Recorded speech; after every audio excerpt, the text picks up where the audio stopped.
Hi friends, இந்த வீடியோவில் நாம் இதை பற்றி பார்க்க போகிறோம்னா சந்தியா ராகோ சீரியல் மே 21 ப்ரோமோ பற்றி தான் இந்த வீடியோவில் பார்க்க போகிறோம்.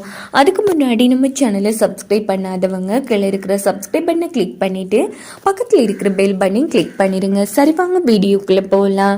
இந்த ஒரு ப்ரோமோ எப்படி ஸ்டார்ட் ஆகுதுன்னா, நம்ம மாயா, சீனு, இங்கெல்லாம் ரகுராம், ஜானகி 4 பேர் கோவிலில் தான் இருக்காங்க. அப்போ ஜானகி ஐயர்கிட்ட வந்து மனசெல்லாம் பாரமாக இருக்குது சாமி, என்ன பண்ணுறேன்னே புரியல அப்படின்னு சொன்னதோ, கவலைப்படாதீங்கம்மா, உங்க மனசுல இருக்கிற குறைகளை வந்து அம்மா கிட்ட சொல்லி இதான் நடக்கணும்னு தீச்சட்டி எடுங்க. கண்டிப்பா அம்மா உங்க குறைகளையும் பிரச்சனைகளையும் தீர்த்து வைப்பாங்க. நீங்க ஆசைப்படுறது கண்டிப்பா நடக்கும் அப்படின்னதும், என்ன சுவாமி சொல்றீங்க? ஆமாமா, நானே நேர்ல பார்த்திருக்கேன், மனசார தீச்சட்டி எடுங்க அப்படின்னதும் ஜானகி சரின்னு சொல்றாங்க. இது எல்லாத்தையும் மறைஞ்சு நின்று மாயாவும் கேட்டுடுறாங்க. அதே மாதிரி மாயாவும் யோசிக்கிறாங்க, அப்படின்னா நம்ம சீனுவும் எனக்கும் எந்த பிரச்சனையும் வரக்கூடாது, ஸோ கண்டிப்பாக நாமளே எடுக்கலாங்கிற மாதிரி அந்த இடத்துல நம்ம மாயா வந்து முடிவெடுக்கிறாங்க.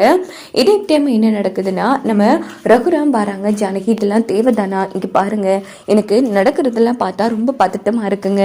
என்னோட மனசு திருப்திக்காக வச்சு நான் இதை பண்ணி ஆகணும் அப்படிங்கிறது சரியம்மா, நானே உனக்கு தண்ணி ஊற்றுறேன் அப்படின்னு சொல்லிட்டு ஜானகி வந்து தீச்சட்டி எடுக்கிறாங்க. நம்ம ஜானகி காலுக்கு மஞ்சள் தண்ணி ஊற்றி போகிறாங்க ரகுராம்.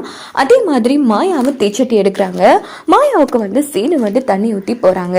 ஸோ கோவில வலிக்கும் போது மாயாவும் சீனுவும் போறத நம்ம ஜானகி ரகுராம் பார்த்து செம அதிர்ச்சி ஆகிறாங்க. என்ன இது, மாயாவும் தீச்சட்டி எடுக்கிறா, ஒருவேளை தன்னோட காதல் வந்து ஜெயிக்கணுங்கிறதுக்காகவும் மாயாவும் சீனுவும் சேரணுங்கிறதுக்காகவும் தான் இப்படி பண்ணிட்டு இருக்காளா? கடவுளே, ஒன்றும் புரியலையே அப்படின்னு சொல்லி ஜானகி ஒரு குழப்பத்தில் நல்லபடியா வந்து தீச்சட்டி எடுத்து முடிச்சிடுறாங்க. ஸோ மாயா, ஜானகி 2 பேரும் சாமி கும்பிட்டு முடிச்சிடுறாங்க.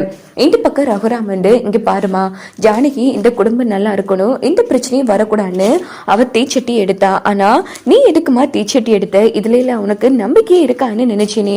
ஆமா, எதுக்காக எடுத்தேன்னு தெரிஞ்சுக்கலாமா அப்படின்னு கேட்டதும், இங்க பாருங்க பெரியப்பா, இந்த குடும்பம் நல்லா இருக்கணும், நம்ம குடும்பத்துல இருக்க எல்லாரும் நல்லா இருக்கணும், எந்த பிரச்சனையும் வரக்கூடா, கௌரவ குறைச்சல் எல்லாம் வரக்கூடாதுன்னு தான் பெரியம்மா ஒவ்வொரு விஷயமா பார்த்து பண்றாங்க.